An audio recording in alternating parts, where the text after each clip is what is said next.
Welcome to Conversations with Peter Boghossian. I am absolutely delighted to have Rikki Schlott on the show today. Her book is doing incredibly well.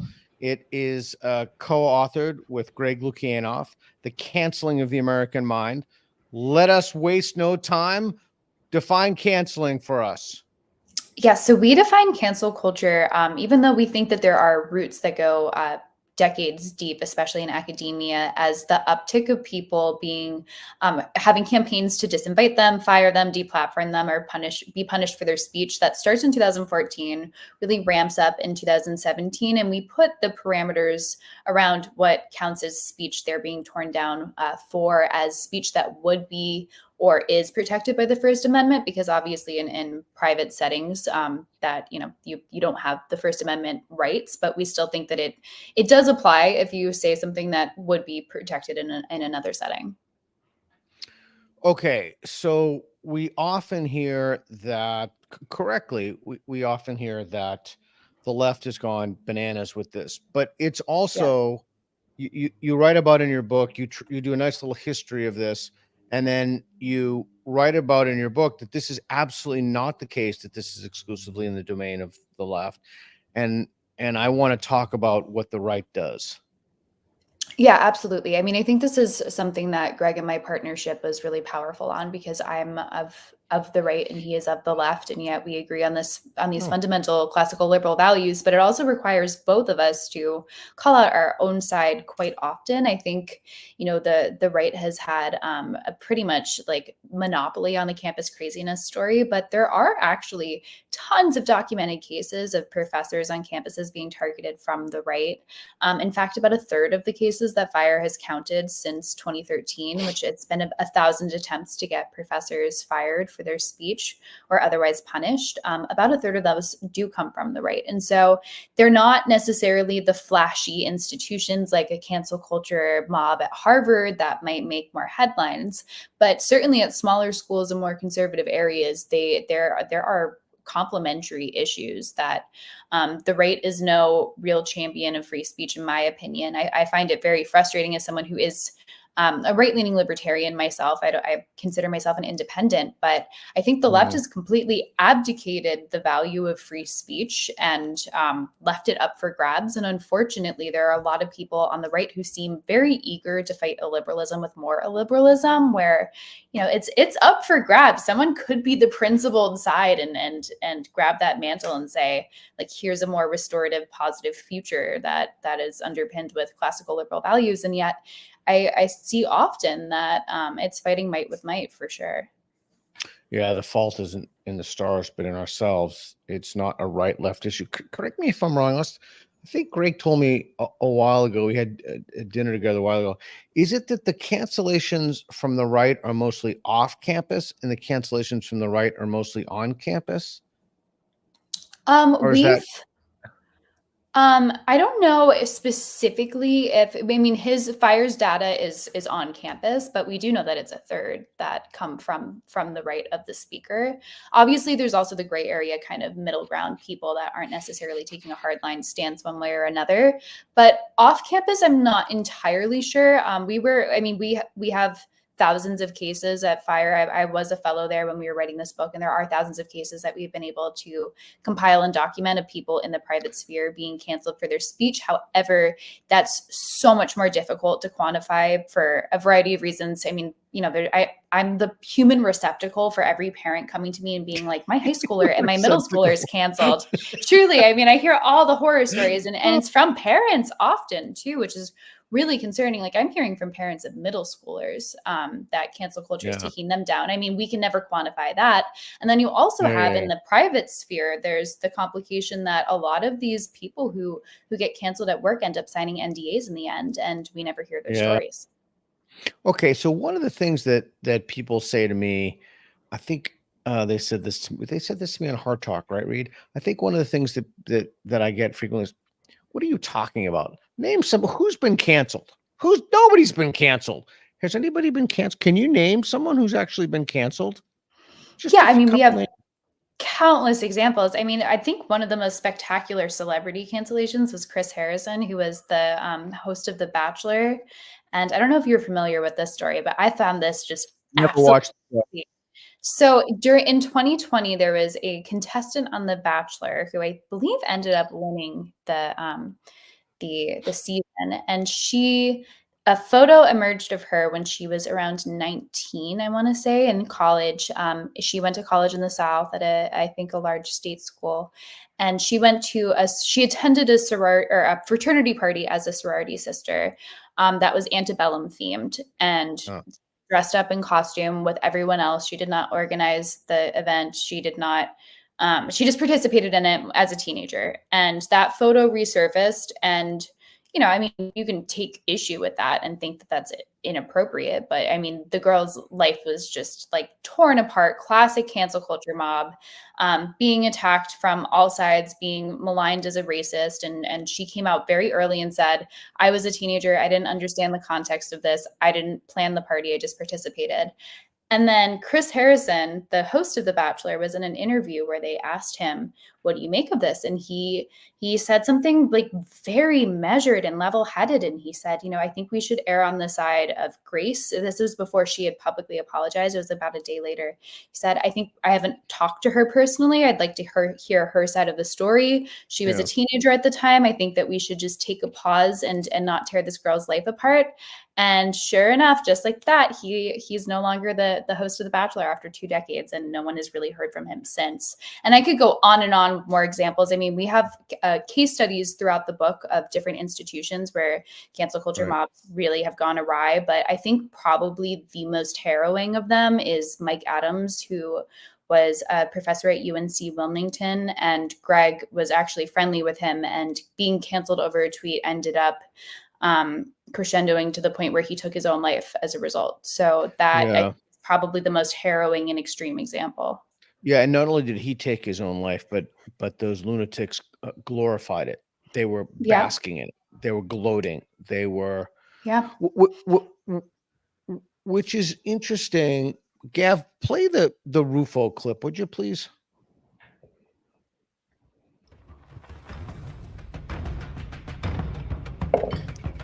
For most of our history, significant personality disorders were treated as problems and largely relegated to the fringes of society.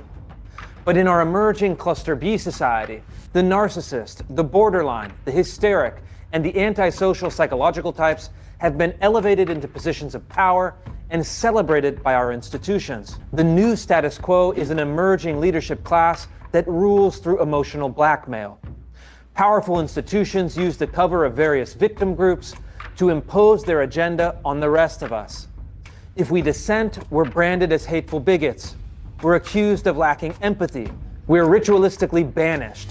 While these strategies are contemptible, they're also remarkably effective in controlling what we think, what we say, and how we act. And they've slowly transformed our institutions into what psychologist Andrei Lobachevsky calls pathocracy, or rule by psychological dysfunction. This has become our new social order. If you look around, you'll start seeing it everywhere. The cluster B traits have been formalized and entrenched in our human resource departments, government policies, cultural institutions, and civil rights law. This is a recruiting video from the CIA that overtly valorizes the cluster B traits of narcissistic identity obsession, self-righteousness, and need for affirmation. I am a cisgender millennial who's been diagnosed with generalized anxiety disorder. In a cluster B society, psychological disorders become markers of distinction rather than problems to be solved. Okay, so I don't know if you saw it, but my buddy Michael Schellenberger and I mapped on to people who have been infected by the critical social justice mind virus, the underlying psychopathologies as explicated in the DSM.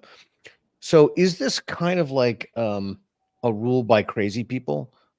Crazy is a rather vulgar term, but the sentiment is still there. Is this kind of like we've extended the umbrella of rights, minorities, animals, the umbrella keeps going out, and now not only have we normalized psychopathologies, but we've valorized them, and then we've given them privilege, and these people occupy the institutions, and from those positions they're able to weaponize mechanisms within the institution. They're able to discharge these deranged urges. Yeah, I mean, I think 100%. And we refer to cancel culture as a meme in the sense that Richard Dawkins uses the term, in that, it's really effective if you have an ideological foe or someone you want to make an example of. Cancel culture is a really great way to tear them down and attack them ad hominem without actually attacking their idea. And it really works. I mean, we've managed to effectively erase people from the internet or from the public forum as a result. And so it's been replicated in a really popular way. And I think also given the algorithms on social media as well, it's kind of outrage porn, for lack of a better term. And I think that we amplify these really, really disordered kind of behaviors, to your point. And I also would say, even like, I think this is very much the case in universities as well. I'm 23. I was at NYU not so long ago, and I felt super alone there. I felt like I was surrounded by absolute nutcases. But then I ended up starting to write for the New York Post while I was there, and I was like bracing for everyone around me to absolutely hate me. And as soon as I did, everyone came out of the woodwork, that like people that lived across the hall from me, people I had been sitting next to in classrooms, professors that I had entire courses with, people that were even deans of departments reaching out to me and saying, "Oh, thanks for speaking up." Like, my first op-eds were about free speech on campus, and people did they, I'm sorry to interrupt, did they whisper it to you, or did they give it to you, say email, or during the pandemic? This was during lockdown still, so we weren't in person. And I have troves of messages and emails of people saying, "Thanks for reaching out," or people that I'd forgot, like I'd been in a group project with that I'd forgotten even what I had in my phone. It just hordes of them, except for every single one of those messages, with very few exceptions, would end with something to the effect of, "Please don't tell anyone we had this conversation." Right. And so I think that you're completely right that these are like the tyranny of a really crazy minority on campus. But I mean, even the statistic shocked me that if you poll different generations about their attitudes of cancel culture, older generations have the most negative, and then it gets more and more positive as millennials are apparently very gung-ho and apparently like it. But then it completely inverts with Gen Z, and Gen Z actually has by far the least positive view of cancel culture of any generation, which even shocked me. But I think it's a demonstration of the fact that regardless of what our politics are, when you grow up mired in this sort of graceless society, and there's tripwires around you when you're a teenager, and like you're going to do the stupid thing on the 2-second Snapchat video at some point, if there's a cell phone around you 24/7, like this is a tyranny of the minority, even in younger demographics, even in the most ultra progressive schools. The vast majority of people don't like that. The vast majority of people would like to stand up to these very aggressive and illiberal people, but I think that we're all just too afraid to do it, which is really sad. Yeah, so I want to pick up what you said. These are illiberal people. It's not only the tyranny of the minority, it's a tyranny of those who suffer from cluster B personality disorders, and everybody else has yielded to that. All right, so I want to go deeper on this, and I'm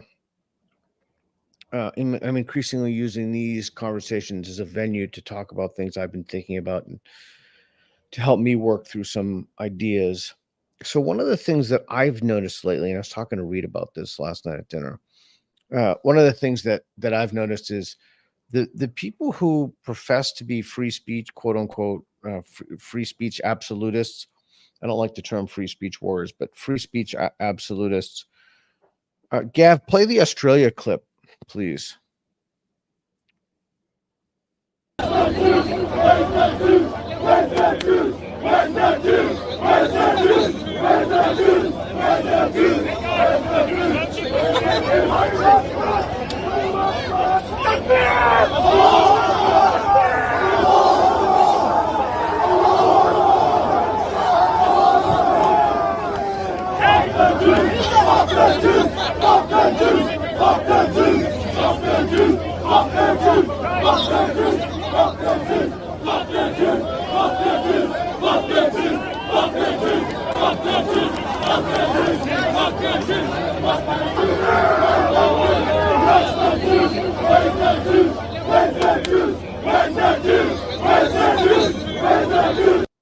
Okay, well, we probably could have ended that clip 20 seconds earlier, but the idea is, as grotesque and vile as that was, I don't hear the people who claim to be free speech absolutists out also defending the right of people to advocate for mass murder. I'm not saying they should. I'm not saying anybody should, but I'm saying that it seems like it's a contradictory stance to say you're a free speech absolutist, but then to draw the line.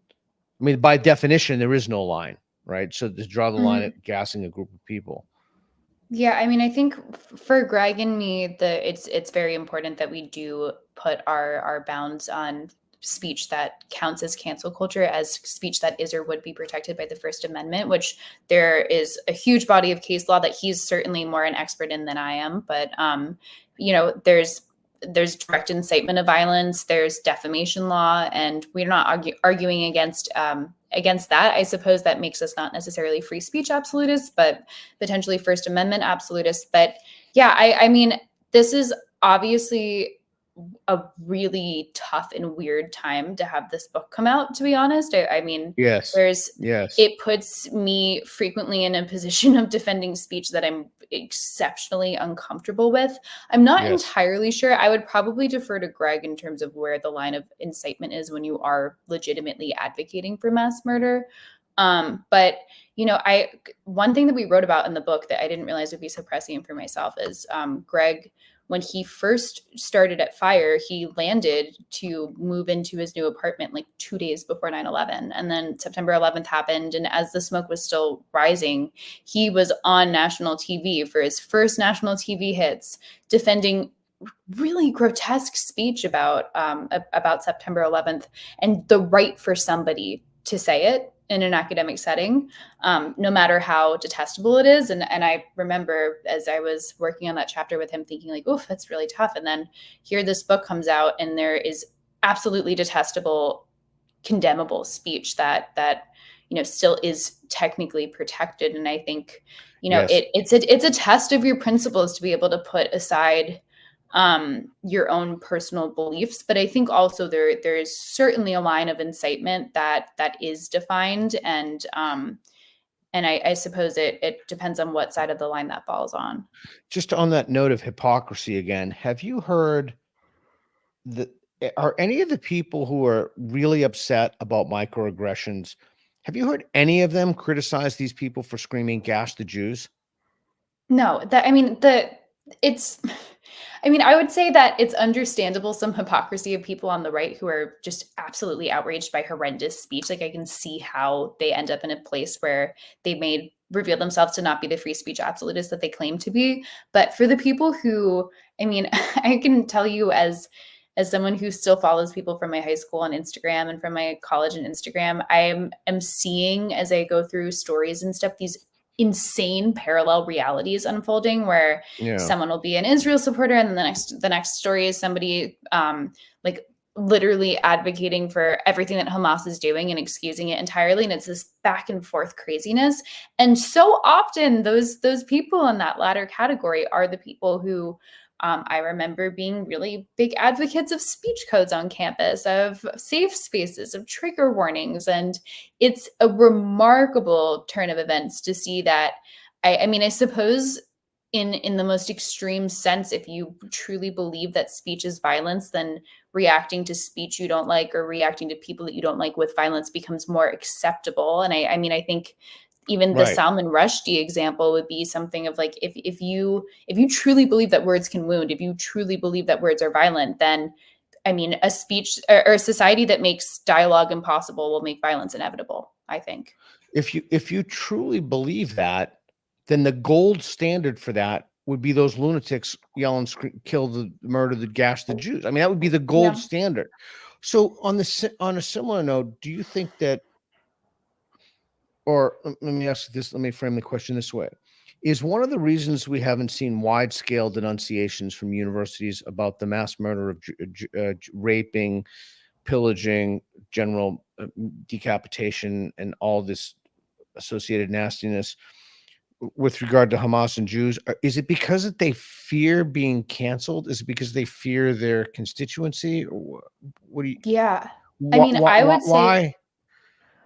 John Haidt actually just did a really wonderful Substack post Saw that. about Yeah. our book, and he wrote that he doesn't see, at least in the administrative realm at these universities, evidence of mass anti-Semitism. It's evidence of fear of this really outspoken minority of students, of people in the public who would potentially cancel a school that makes a strong stance. And I mean, I think one thing that's just consistently shocking to me on this front is I've long believed that, like in the Clavering principles, and that institutions are made of people with opinions, but institutions should not have opinions. I felt it was inappropriate to get emails from the university president at NYU after the 2020 election, or during the BLM riots, or during the Kyle Rittenhouse trial. That always felt inappropriate to me. And I would say, if they had set that precedent and standard and said, we as an institution just don't have opinions, are the people who make us up have their own individual opinions, then it would be much more excusable for them to be silent right now. But I think the really disturbing and revealing thing is this apparent sudden realization that they have that viewpoint neutrality might be a wise thing for institutions. And the question in my mind is, like, why is it now in this instance of all times? Yeah, I think that you're a very nice person, Rikki. You're very nice. I think so. I think it's far more pathological than that. I think there is deep-seated anti-Semitism. I think there's deep-seated resentment be the way Nietzsche uses it. I think that it calls into questions equity. It calls into questions. I think that there's a kind of pathology there. Speaking of which, Gav, throw out Jerry Coyne had a wonderful phrase in his Atlantic piece, structural stupidity, and I think it was 2018. Just to be clear, I do want to clarify that I don't think that there's no sign of anti-Semitism in universities, period.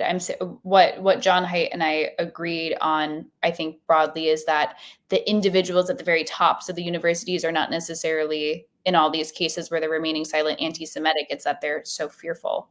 But I certainly see, and I saw myself as an NYU student. I mean, there were bomb threats at the Jewish Student Center when I was at NYU. Like I was consistently and remarkably shocked by the fact that among people on the left who are opposed to bigotry of all forms, even I think sometimes imagined bigotry, this was one form that seemed to be uniquely acceptable. I have to push back on that. I totally disagree with that. I mean, there is wide-scale institutional racial discrimination against Asians. Kenny Xu has documented that in detail.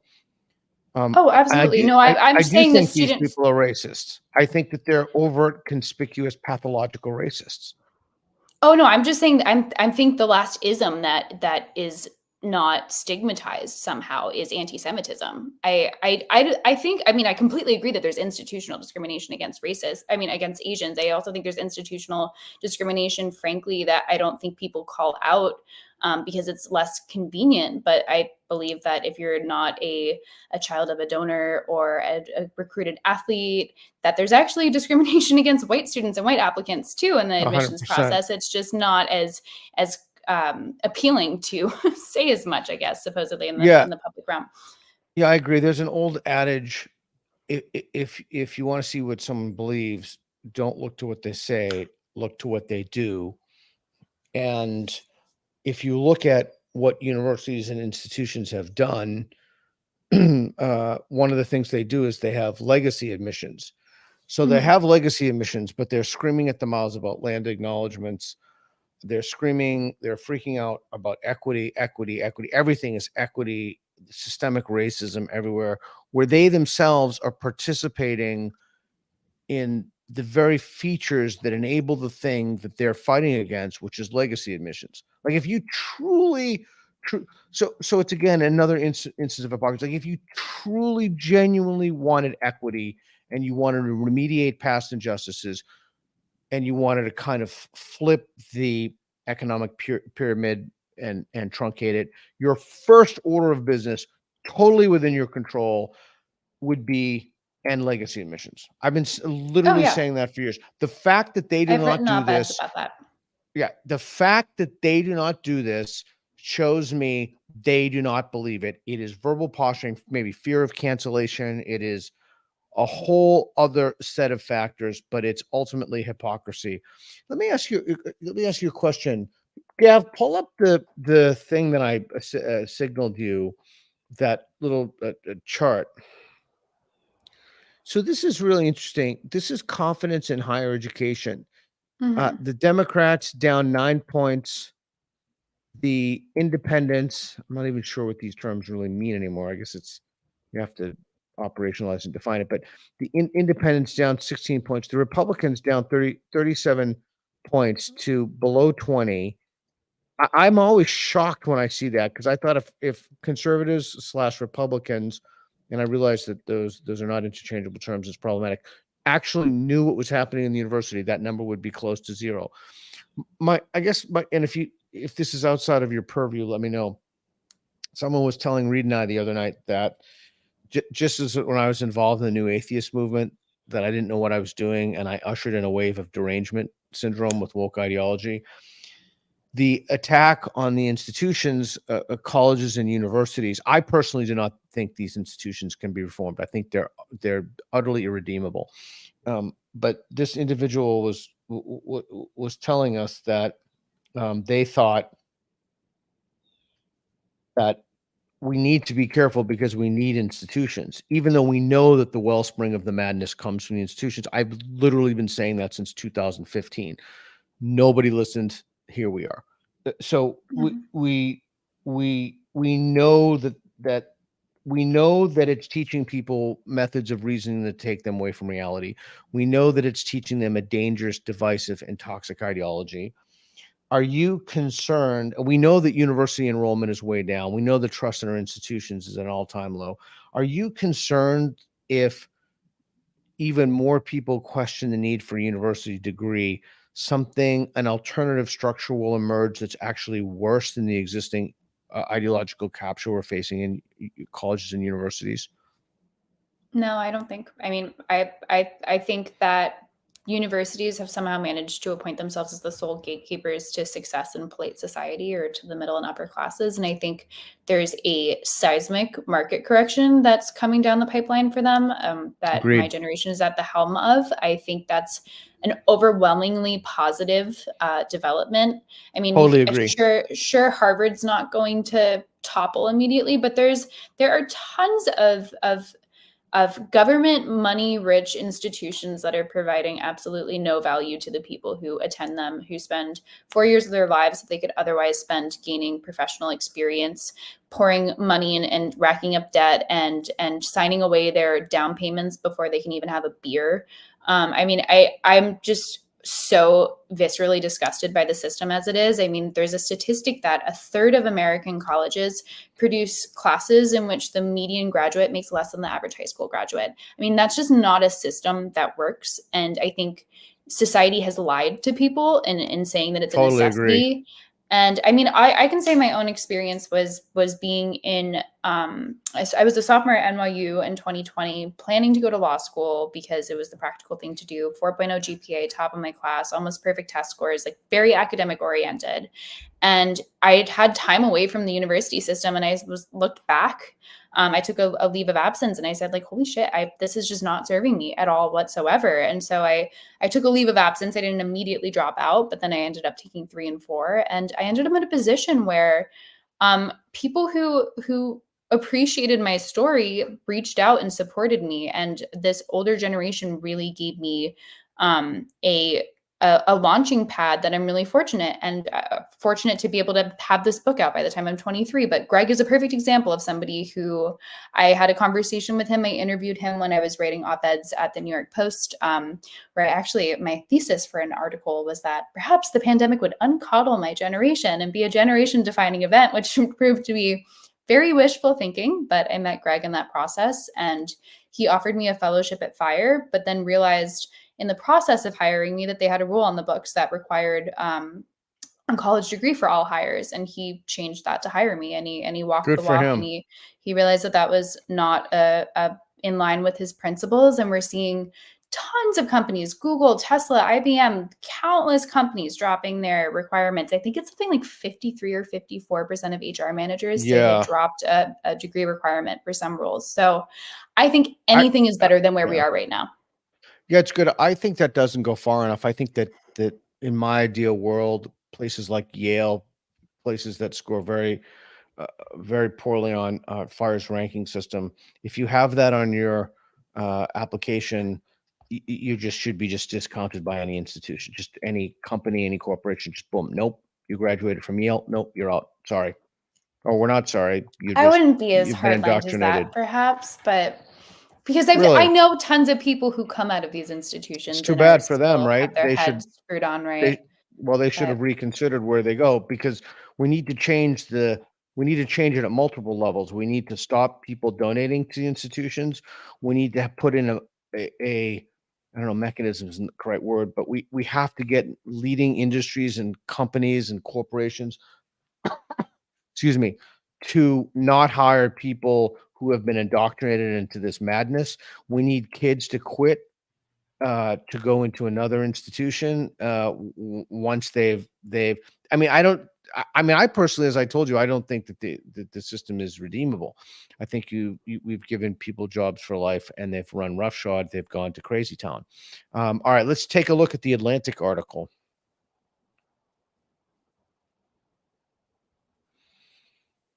So this is Coyne's. I love this idea of structural stupidity. And there is something about teaching people methods of reasoning, like developing a critical consciousness from Paulo Freire, in which you use this lens to uncover structural racism everywhere you go. As Helen Pluckrose says, I love this. It's like a vast conspiracy without any conspirators. I think that there is something, and your thoughts on this reflection would be great. I think that do you do any martial arts? mm-mm. Well, you should do jujitsu immediately. Reed is on his jujitsu journey, which is slightly stalled, but so this is a hard pill to swallow, but you are better off looking at a wall for an hour a day, 7 days a week, than you would be learning a process to help you lose a fight. Like practicing putting your hands behind your back and sticking your chin out so people can punch you in the head. You'd be better off literally doing nothing, like looking at a wall. My argument to you is you would be better off doing nothing than being indoctrinated in the university system into things like critical race theory. I mean, I think it depends largely. I mean, I'm a proud dropout, and I have talked to tons of kids who reach out to me who say, like, I'm thinking about doing the same thing, but I don't know what my path is. And I mean, I support people who make that decision and who pull out of that system.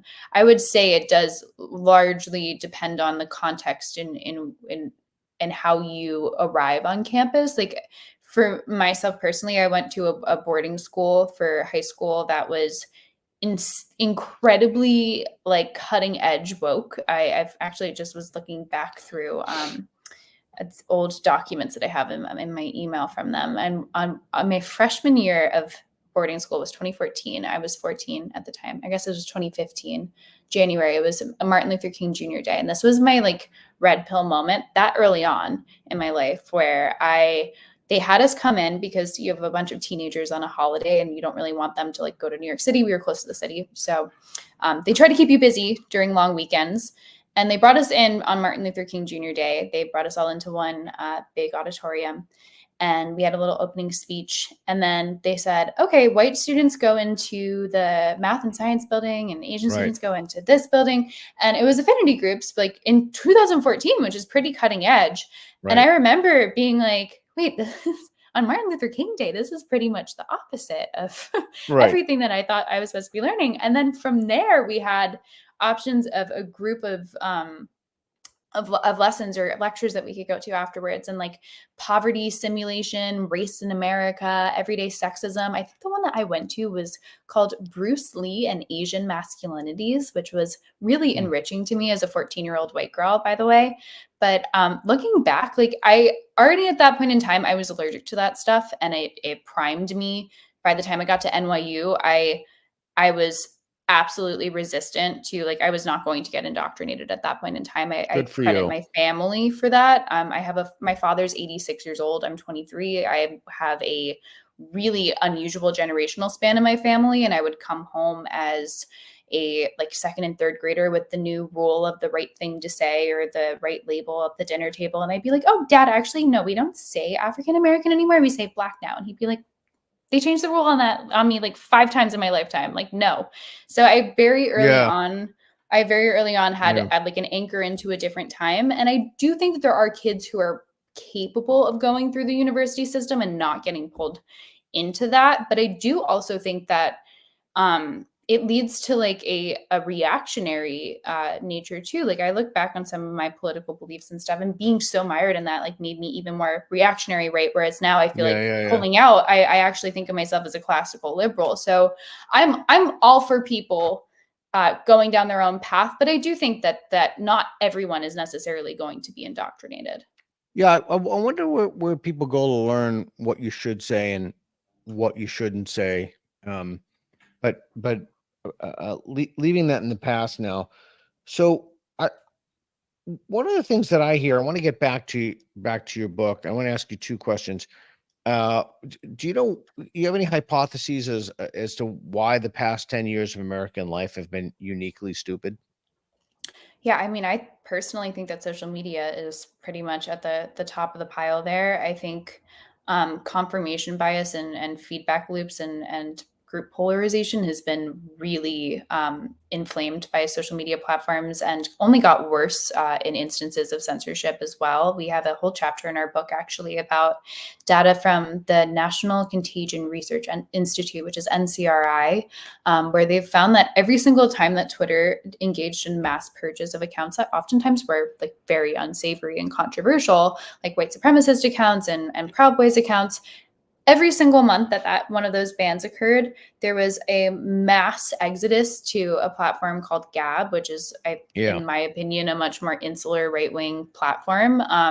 And that's a place where those beliefs can kind of like fester in without any sort of outside, sunlight is the best disinfectant. And I think that social media plus social media abdicating its role as the actual public square has foisted us into a place where we just have an absolute epistemic crisis. We have no shared body of knowledge. We are all in our echo chambers, and we've completely lost the ability to actually have constructive conversations about the issues that matter most. And I mean, you look at the FIRE survey data that they do of students, it's consistently, what do you self-censor about? Abortion, affirmative action, transgender rates, racial issues, like the things that we actually have to have conversations about if we want to move forward. It's too bad nobody wrote a book entitled How to Have Impossible Conversations. It's too bad nobody's it's on done my that. shelf here somewhere. Oh, I'll have to find it. Oh, I just you're so good to me. reorganized because I expanded my shelves. But I'll follow up with the receipts. What color is it again? Orange. All right, so let me ask you a question. So I often hear, God, it really is true. It really is truly, it's just uniquely stupid. But okay. Okay. So I often hear this idea that, it's not canceling. No one's being canceled. It's just holding people accountable in the same way that, and then they insert some, I would use a vulgarity, but I caught myself in some stupid example, like, shouting fire in a crowded theater. Like nobody's being canceled. We're just attempting to hold people accountable for the crazy, hurtful things that they say, the wounding things that they say to other people. What's the response to that? I mean, I think that there's just example after example of the absolute gracelessness. If it's about holding people accountable, then surely somebody apologizing and coming forth and saying, oh, actually, I was completely wrong and I didn't mean that, or this tweet that you plucked from 10 years ago is not reflective of me now. If it was about holding people accountable, that would be perfectly acceptable response, and we would forgive them and extend grace and say, okay, this person actually is accountable for their actions. This is about destroying people, tearing them down, making examples of them. I mean, consistently, when you look at the stories of, I mean, sure, you can look at, people will say, oh, is Harvey Weinstein canceled? Like, no, that's an example of the court system holding somebody accountable, and we have that in place for a reason. And the everyday people look at the most high profile examples that make the headlines, but the everyday high schoolers who are having their lives ruined and are being blocked by friends on social media and coming home and crying every day to their parents because they've been canceled for some transgression. Where's the accountability in that? Okay, so I think that this is a whole smokescreen. I think that this accountability thing is just total nonsense. It is a mechanism to prevent people from wondering. It is hey, Gav, pull up the clip with Charles Nagy. Wait until the end of this clip. This guy's terrific. University of Florida. Reed was Reed was one of his students. Well, it wasn't anything out of the ordinary for me during the George Floyd incident, when things were falling apart in the country and people, in my opinion, were overreacting across the country to the unfortunate incident with George Floyd. I made some comments on Twitter. One was, I raised a question that if, on average, African Americans had the same behavioral profile as Asian Americans, would we still be proclaiming that systemic racism is real in the United States? Right. And you phrased that as a question. That's right. Okay. And so the social mob descended on me in my Twitter account and on the university, demanding I be fired. It's not hyperbole to say we're talking about where we go as a country and if we will continue along a path of individual rights and cognitive liberties and freedoms and merit, or if we will devolve into victimhood and grievances and civil strife and anarchy and tribes. I was actually... Oh, finish the clip, Reed. Finish the clip. That's a great... It was great, but she says, I was actually part of the mob that canceled you. Yeah, it's a great, they get together at the end and I won't give it away, but that's Hannah, right? Yeah, that's right. She's fantastic. She's a fellow for the great. Ayan Garcia, Alifa Fadesh. We've become friends. I've met her twice now at the University of Austin, and I think she was a TA last time, but the question that he asks is one that Heather McDonald poses in her, I think it's in her last book, and I think it's in the Diversity Delusion, and she spoke to me about it, and this is what caused people to lose their minds. And the idea is, if African Americans had the same behavioral profile as Asians, what would the outcome be? Whether it doesn't really matter what one thinks the outcome would be, if systemic racism, quote unquote, if the behavioral profile wouldn't change the outcomes at all, then we can consider these alternative hypotheses. But I only bring this up in the context of,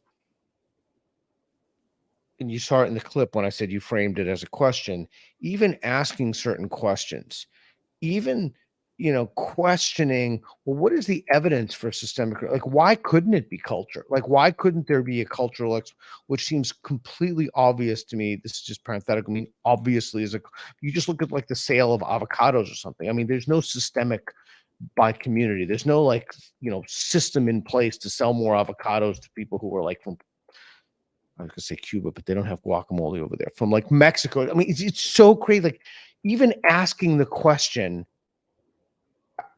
is a reason for people to lose their mind. But I think that they frame that in terms of accountability, whereas what I really think is happening is that these people have some kind of a psychological disorder, and they have latched on to communities of other people who have psychological disorders, and they're almost universally underaccomplished, and they're upset. They think they should be more accomplished, and they blame systems. And then they get together with groups of other people who have these cluster B personality, and then they kind of rage against people in the nastiest, most vituperative, hideous way. That's my speculation. My lettered speculation about what's going on here. So I Yeah, think and I this mean, whole accountability thing is just a complete smokescreen. I absolutely agree with you, and I think that we've for the majority of, I mean, obviously there are exceptions to this rule, but we had methods of accountability before cancel culture popped up in 2016. I mean, that's what the court of law is for. That's what responding to someone. I mean, I think one point is, I do think that there are people who claim that they've been canceled when they've just been criticized. But I've interviewed Professor Nagy myself. I know that people were showing up to great. his home, and I mean, like, just Yes. absolutely insane, disproportionate reactions. I do think being a believer in free speech means that if you put your ideas out there, you are opening yourself up to have your ideas torn down. But that's what a free speech culture is predicated on, is tearing down ideas and not people. And these Yeah. people have completely abdicated the responsibility of actually refuting the point. If one of them had written a really pointed op-ed explaining why they thought that his position was completely wrong and unfounded, Exactly. that would be wonderful. But instead, they're showing up at his 100%. house. Instead, they're contacting his employer. They're writing petitions. They're oftentimes, these petitions, when you read them, don't actually ever really refute the point. It's, I mean, this makes me think of John McWhorter's woke racism, and the idea that I do think that this is, in a lot of instances, I mean, even in the context of my peers at NYU, taken the place in the human psyche of what religion may have been for people, because they hold these political viewpoints so near and dear to their heart, where they're no longer engaging with them in a rational way. And I mean, I say this as a somewhat religious person myself, but I mean, it requires you to put your rationality aside, to apply faith to principles. And I've seen a lot of people operate in that way, when if somebody touches whether it's gender ideology or critical race theory, if someone touches one of the sacred issues in a way that you don't like, you're not actually responsible for refuting it in a meaningful way. You can justify these absolutely irrational outbursts. Well, it's even beyond that. I mean, but the reason they do that is because they can't refute it. Because if they could refute it, they'd just refute it. They'd say, well, in the case of Nagy's question, they'd just answer the question. There'd be no, the reason that the disproportionate response exists is because you have to make up for the lack of evidence with something, with being mortified, being offended, going to the diversity office, which by the way, speaking of which, you know, this letter from Harvard where the people came out, the students came out and criticized Israel, and I don't pull the letter up. We didn't pull the letter up beforehand, but I've just been thinking through it. The same people who would do that would be cheerleading cancel culture.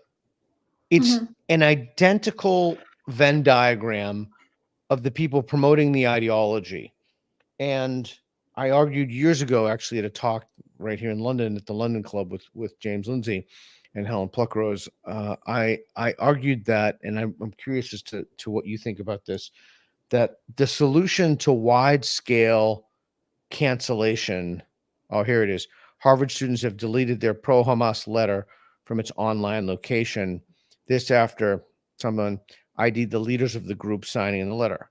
Okay, well, if you're for the system of accountability, but you're only for the system, I don't even believe they're from the system of accountability, but they give the verbal behavior, but that they're for the system of accountability for everybody else, but they draw the line when it comes to themselves, so they don't want to be held accountable. That's the good thing about opting out of the law of non-contradiction, that you don't have to worry about being a hypocrite. But okay, but what do you think about this idea that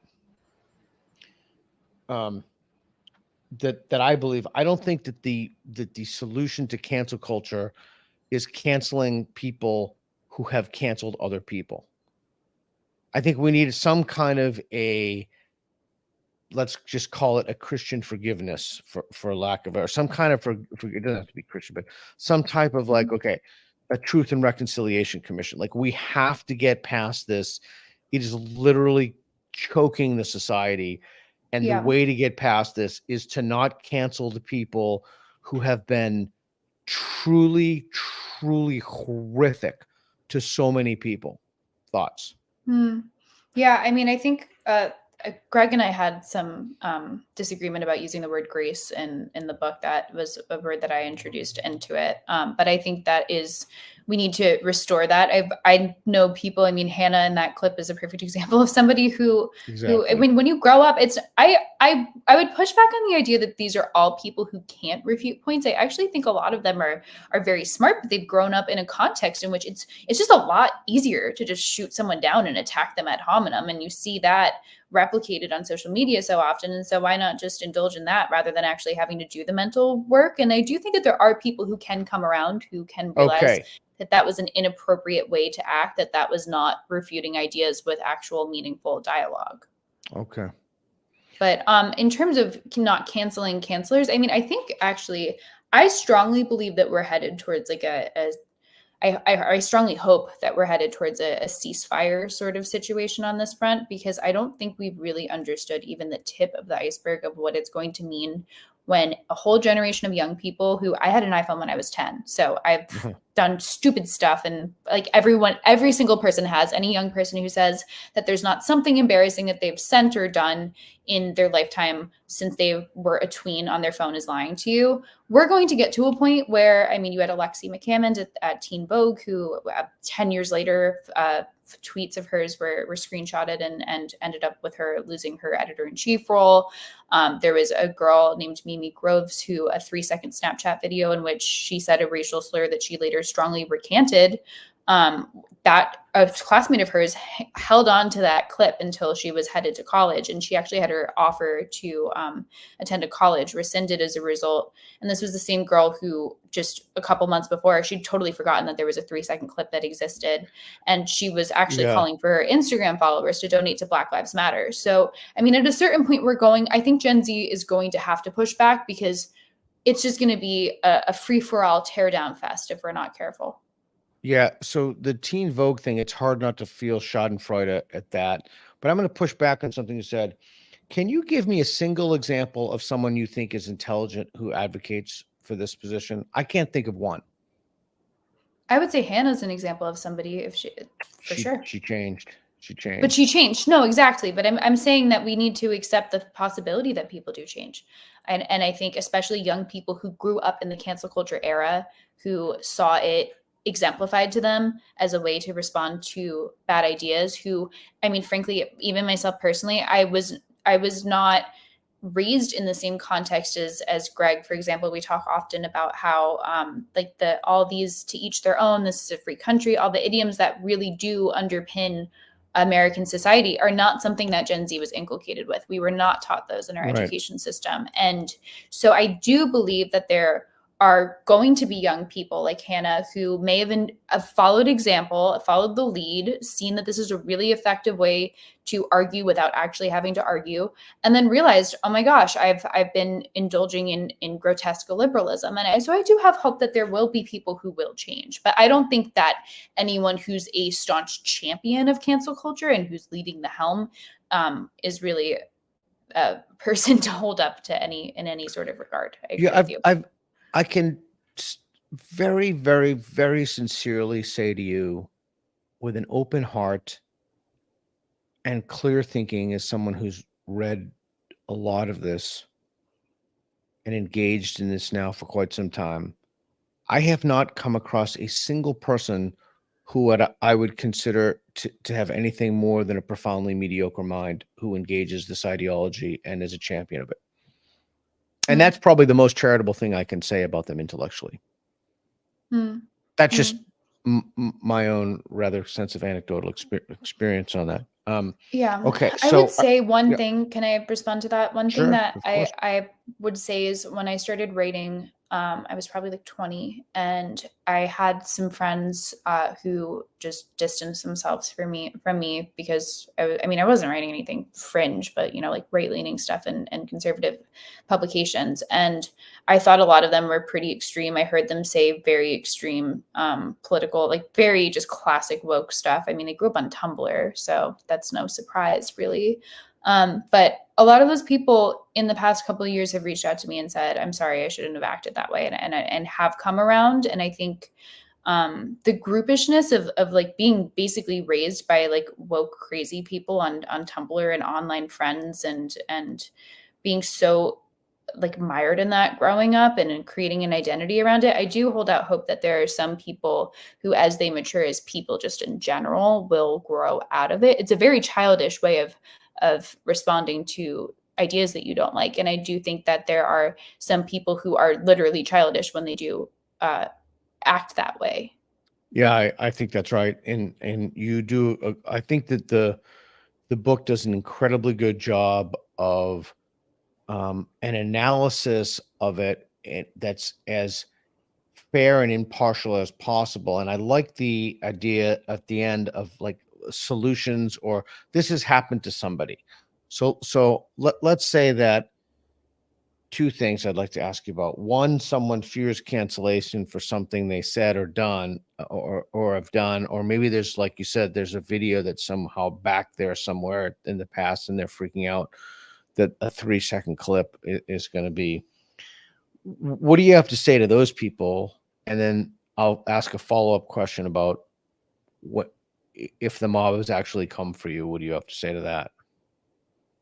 Yeah, I would say, I mean, one example that I found really heartening is at Harvard recently, these, like, I think it's more than 100 professors who came out in favor of free speech and said there's a huge problem on campus. And I feel, as someone who's covered campus issues extensively and who's just recently been in a ultra progressive elite college, I guarantee you if it was just one or two of them coming out, they would have been absolutely piled on. I think that was the perfect example of strength in numbers. And in terms of actually solving this, I think courage is contagious. I saw it firsthand when people reached out to me at NYU, and I mean, unfortunately, they were still silent. But there is strength in numbers, and I think all of us have done something regrettable. Especially young people, all of us have said something in private or in a different context that we would not be thrilled to see plastered everywhere. And because that is a reality for everyone, we all need to buy into the idea that if the mob comes for your friend, or if the mob comes for someone you respect or a colleague, that it doesn't matter. You don't have to say, I agree with what they said here, or this is perfectly acceptable. But we need to all decide that we are willing. I mean, 82% of the American public say that political correctness is a problem in this country. This is a true tyranny of the minority in every statistical sense. And everyone else needs to show up and say, you know what, if they come for my friend, I'm going to come out and say, I know this person, this is a good person, I stand by them. And I think strength in numbers is the most important thing. Okay, Reed, please pull up how many total professors are there at Harvard? While Reed finds that piece of information, Pinker signed that letter. Other people have signed that letter. My issue with that is I think that that's verbal behavior. Is that how many professors at Harvard? Okay, there are 2,400 professors at Harvard. And how many signed the letter, Rikki? It was like 100. Is it 2,400 Okay. professors or professors and staff? I'd just be curious to know the nuance there. 16,000 staff. Okay. I mean, it's clearly too few, but the point being, if it had been even less, I haven't seen them attacked mass scale. If it was just one or two of them coming out, they would have been personally attacked in mass. Yeah, 100%. I think that's right. And the reason that I think that this is just hollow, and I like Steve, I like these, like, don't get me wrong, I think it's great that they're trying to reform their institution, and I wish them the best. But the reason I think it's going to, and no but in that sentence, and the reason I think it's going to fail is because they still have an extraordinarily powerful DEI bureaucracy. You either get one or the other. Yeah. You either get one or the other, and yeah, and so they've made that. So this is, to me, this is hollow. Yeah, I mean, on on the non-academia side, I think it's something like a third of DEI roles have had turnover in the past year. So I do think that a lot of companies are realizing that, I mean, perhaps they're more able to because they're not federally backed student loan rich institutions that can afford infinite people in their bureaucracy. But more companies, I think, are coming around to the fact that DEI is not a thing that is necessary or sustainable or healthy. I think universities will be the last ones. I mean, certainly at NYU, we had bias response hotlines and all such a things. So I mean, I couldn't agree with you more. It's the problem. So oftentimes, in my view, is the administrative class even more so than the professorate. Yeah. So let me throw out a couple of things. I gave a talk at TAM, I think in 2013, the James Randi's The Amazing Meeting. And tell me what you think about this, that one of the problems with, this is pre-cancel culture, but one of the problems with cancel culture is that in order to have an authentic relationship with somebody, you the only way you can know someone is if what they say corresponds to what they think. I used to catch mad grief because when, you know, I advocated if Islamic fundamentalists want to murder apostates and they say, yes, we want to murder apostates, I caught mad grief for saying, thank you for telling me the truth. Thank you very much for telling me the truth. The only way you can have a conversation with someone, an actual conversation, the only way you can, if you want to look at it as an intervention, is you have to know what people believe. And the only way you can know what they believe is if you can't have a cancel culture there for that. It's just not possible. 100%. Because so cancel culture prevents authentic relationships from emerging. 100%. I could not agree with you more on that front. Okay. Yeah, I mean, for me personally, this is embarrassing to even say, but like when I arrived at NYU, I was 18 and nervous about making friends and fitting in a new city. And I literally hid books under my bed because I was afraid that people would cancel me. And I wrote essays that I felt would get me the A based on what professors were looking for. And unfortunately, I was right about that. But yeah, I mean, I personally, that it was a personal crisis of authenticity myself. And I think that's a mass scale issue in this country, and especially with young people on campuses right now. Yeah. And I think it's really difficult to not want vengeance. Mm-hmm. It's truly difficult to not want to punish the people who have robbed others of so much. They've robbed them of an education. They've robbed, and not only have they robbed them of an education, they've told them that they're getting an education when they're like living in opposite land. All right. Mm-hmm. But before I go on that, let's do a super chat. Sam Reed, I can't see it. Oh yeah. Sam Getty Smith for £5. Do you think that the cowardice from institutions is related to the highly litigious legal environment in the U.S.? Congrats on the book, Rikki. Do you think that the cowardice from institutions related to the highly litigious legal environment in the U.S.? It's a good question. A really good question. I mean, I don't know if it's on the institutional level, but I certainly think on the individual level for sure. I mean, there's the threat of lawsuits, even just like writing an article calling something out is something that I think is really causing self-censorship. I wouldn't know on the institutional level, frankly, like it's just beyond my purview because I've not been in a leadership role. But on the individual level, certainly, I mean, I think that there is a lot of fear that saying something, I mean, even I think that there are kind of fringe cases of defamation law that I think probably cross the line into infringing on people's free speech rights for sure. Yeah. Hey, what's next for you after this? You got a hit book selling like hotcakes. What's next for you?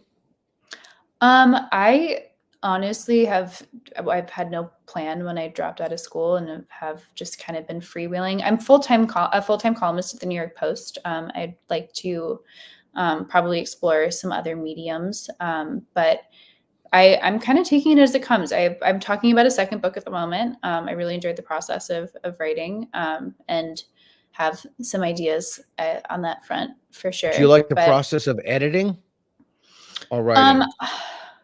I like the process of writing. I'm a very slow writer. Like I'm not the type to just do a mind dump rough draft and then edit it. Like have it almost to the point of, like, I would say 90% of the book was the first draft that I produced. So I'm not really a big editor. What do you do for fun? What do you do in your spare time? I do a lot of reading. I feel like I've been like catching up on missed time. But honestly, in the past year or so, I've had absolutely no free time because I was working full time while doing the book in a year. And then I did the audiobook on the weekends while working full time, which was a mistake. And as soon as we handed it in, I was like, what do I like to do? Like, who am I? It was a great investment of time. It's a fantastic book. And I'm absolutely delighted that you took time to talk to me. The Canceling of the American Mind with Greg Lukianoff. And where can people find you? I am on all social media platforms as just Rikki Schlott, and rikkischlott.com. My New York Post columns, usually weekly-ish. So, yeah. Very cool. Thank you so much, Rikki. Don't hang up yet. Thank you. We're going to make sure everything's uploaded. Thanks, everybody, for joining me for Conversations with Peter Boghossian. Check out the book. It's fantastic, and it provides some practical, useful tools. So thank you, Rikki. Really appreciate your time. Appreciate you having me on. Thank you for watching. Everything we do is under the umbrella of the National Progress Alliance, nationalprogressalliance.org. It's a nonprofit, independent 501c3. Your generous donations keep us going and keep fueling content like this. So please help us out. Make a donation. We very much appreciate it. Thank you.